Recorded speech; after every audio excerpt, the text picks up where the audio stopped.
الحمد للہ رب العالمین والصلاة والسلام علی خاتم النبیین وعلی آلہ وصحبہ اجمعین۔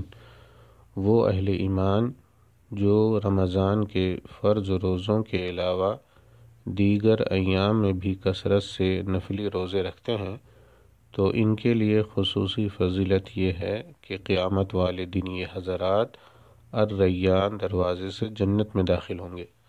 نبی کریم صلی اللہ علیہ وسلم کا فرمان ہے، ان فی الجنت بابا یقال له الریان يدخل منه الصائمون یوم القیامہ لا يدخل منه احد غیرهم یقال این الصائمون فیقومون لا يدخل منه احد غیرهم فاذا دخلوا اغلق فلم يدخل منه احد۔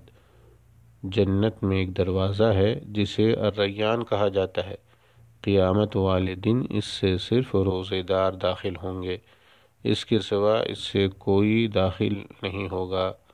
کہا جائے گا روزے دار کہاں ہیں تو وہ کھڑے ہوں گے اور اس سے داخل ہو جائیں گے، ان کے سوا اس سے کوئی اور داخل نہیں ہوگا۔ جب وہ داخل ہو جائیں گے تو اسے بند کر دیا جائے گا، کوئی اور اس سے داخل نہیں ہوگا۔ رواہ البخاری و مسلم۔ اللہ تعالی اعلم۔ والسلام علیکم ورحمۃ اللہ وبرکاتہ۔